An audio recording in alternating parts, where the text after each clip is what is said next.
তারা যদি বলে নোয়াখালীতে কিছু নাই, তাহলে নোয়াখালী আরও আগে বিভাগ পাবে। আর যদি বলে নোয়াখালীতে কি আছে, তাহলেও নোয়াখালী বিভাগ পাবে। অযৌক্তিক হলে তো আমরা নামতাম না। এবং এটা শুধু তো আমি বলছি না, আমাদের অনেক বিজ্ঞ মানুষজন আছে, অভিভাবক আছে, বিভিন্ন সচিব আছে, বিভিন্ন শ্রেণীর মানুষজন আছে, তারা সবাই বিভাগ চাচ্ছে। যে যদি এটা অযৌক্তিক হতো তাহলে তারা সবাই মিলে চাইতো না, এত মানুষ একসাথে এই আন্দোলন দীর্ঘ সময় থেকে ক্যারি করতো না।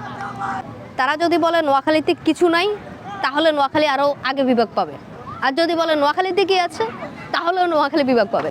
নোয়াখালীতে কিছু নাই বললে হয়তো অবকাঠামোগত উন্নয়ন এবং গত 54 বছরে যে বৈষম্য নোয়াখালীর পথে হয়েছে, দেশের প্রতি নোয়াখালীর যে কন্ট্রিবিউশন আমরা দেখেছি, বাস্তবিকতায় দেশ নোয়াখালীকে সেভাবে তেমন কিছু দেয়নি। এটা একদম মানে আপনি স্পষ্টভাবে লক্ষ্য করবেন। সো ওই জায়গা থেকে নোয়াখালী এখন পাওয়ার সময়, এটা আমরা বিশ্বাস করি। আর নোয়াখালীতে কি আছে বলতে, নোয়াখালীর যে আপনার কৃষ্টি, সংস্কৃতি, ঐতিহ্য, ভৌগোলিক অবস্থান এবং একটা বিভাগ করার মূল উদ্দেশ্য যেটা ক্ষমতার বিকেন্দ্রীকরণ, নাগরিক সেবা সুষম বন্টন। সো আমার নাগরিকরা যদি সুষম সেবা পেতে হয়, তাহলে এখানে একটা বিভাগ লাগবে।